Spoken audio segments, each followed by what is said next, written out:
আপনি যদি পোর্ট্রেট ফটোগ্রাফিতে নিখুঁত বুকে চান সেক্ষেত্রে সনি 85mm f1.8 লেন্সটা কতটুকু পারফেক্ট। ঠিক আপনি যেরকম পোর্ট্রেট ছবি তুলতে চান সেরকম পোর্ট্রেট ছবি কি আপনার এই 85mm লেন্সটি দিতে পারছে কিনা। ওয়েল, আজকের ভিডিওতে আমরা সনি 85mm f1.8 এই লেন্সটি সম্পর্কে খুঁটিনাটি বিস্তারিত জানবো।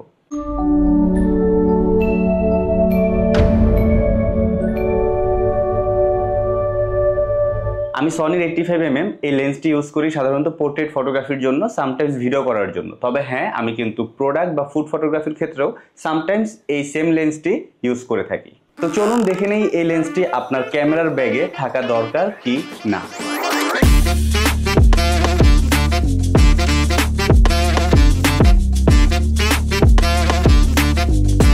সনি 85mm f1.8 এটা মূলত একটা প্রাইম লেন্স। দ্যাট মিনস আপনি এই লেন্সটি দিয়ে জুম ইন বা জুম আউট কিছুই করতে পারবেন না।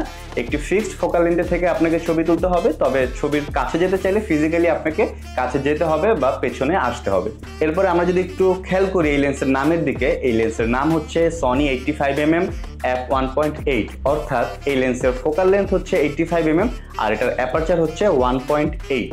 তো যেহেতু এটার অ্যাপারচার 1.8, দ্যাট মিনস আপনি খুব সুন্দর ব্লার পাবেন এবং অ্যাপারচার মুখটা অনেক বেশি ওপেন হবে, যার ফলে আপনার লো লাইটেও আপনি অনেক ভালো ছবি তুলতে পারবেন। এবং আমরা জানি অ্যাপারচার নাম্বার যত কম হয় ততই কিন্তু ভালো। তার মানে এই নয় যে আপনি সবসময় কম অ্যাপারচার নাম্বার দিয়ে ছবি তুলবেন। অ্যাপারচার নাম্বার কিন্তু অনেক সময় বাড়িয়েও ছবি তুলতে হয়। লাইক আপনি যখন একটি পোর্ট্রেট ছবি তুলবেন, অ্যাপারচার নাম্বারটাকে আপনি 1.8 না রেখে আপনি যদি কিছুটা বাড়িয়ে দেন, লাইক 2.8 রাখেন, তাহলে কিন্তু আপনি আরো বেটার, আরো শার্প ছবি পাবেন। কেননা আমরা অনেক সময় খেয়াল করলে দেখবো, আমরা যখন একটি পোর্ট্রেট ছবি তুলি সেক্ষেত্রে আমরা যদি চোখে ফোকাস করি আমাদের নাক বা কান একটু ব্লার হয়ে যায়। সো একটি পারফেক্ট শার্প পোর্ট্রেট ছবি পেতে হলে আমাদেরকে কিন্তু অ্যাপারচার একটু বাড়িয়ে দিতে হবে। So aperture 1.8, that's a good thing, but that doesn't mean যে আমাদেরকে সবসময় অ্যাপারচার 1.8ই রেখে ছবি তুলতে হবে। তবে হ্যাঁ, এই লেন্সটির ফোকাস এবং শার্পনেস কিন্তু খুবই নাইস, খুব ফাস্ট এটা ফোকাস করতে পারে। অ্যান্ড শার্পনেসের কথা তো বললামই, আপনি যদি অ্যাপারচার আরেকটু বাড়িয়ে দেন তাহলে পোর্ট্রেটের ক্ষেত্রে আরেকটু ভালো রেজাল্ট পাবেন। বাই দ্য ওয়ে, অ্যাপারচার সম্পর্কে আরেকটু ইনফরমেশন দিতে চাই। অ্যাপারচার নাম্বার যত কম থাকবে আপনার ব্যাকগ্রাউন্ড কিন্তু তত ব্লার হবে, অর্থাৎ শ্যালো ডেপথ অফ ফিল্ড তত বাড়বে এবং যার ফলে আপনি সুন্দর বুকে পাবেন। সো অ্যাপারচার নাম্বার যদি আপনি কম রাখেন, যেহেতু এই লেন্সে অ্যাপারচার নাম্বার 1.8 রয়েছে, আপনি চাইলে কিন্তু একদম মিনিমাম অ্যাপারচার 1.8 রেখেও সুন্দর বুকে বা ব্লার পেতেই পারেন। এরপরে চলে আসি এই লেন্সটির বিল্ড কোয়ালিটি এবং ডিজাইন নিয়ে। এই লেন্সের মেটাল মাউন্ট এবং প্লাস্টিক বডি এই লেন্সটাকে অনেক বেশি হালকা করে তুলে, সো আপনি এটাকে ইজিলি ক্যারিও করতে পারবেন। যদিও লেন্স ক্যারি করা খুব একটা বেশি আহামরি হার্ড ওয়ার্ক না, তারপরও এই লেন্সটা কিন্তু একটু হালকা। এই লেন্সের ফোকাসিং এর কথা যদি বলি, খুবই স্মুথ। যারা ম্যানুয়ালি ফোকাস করে কাজ করতে চায় তারা কিন্তু এটাতে ম্যানুয়ালি যখন আপনারা ফোকাস শিফট করবেন খুবই আরাম পাবেন।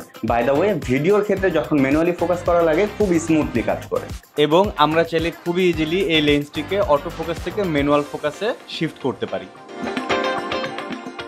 তবে এই লেন্সের একটা নেগেটিভ পয়েন্ট হচ্ছে এই লেন্সে কোনো আইএস অপশন নেই, অর্থাৎ ইমেজ স্টেবিলাইজেশন অপশন নেই। সো ছবিতে হালকা কিছুটা শেক থাকতে পারে যদি আপনি সচেতন না থাকেন।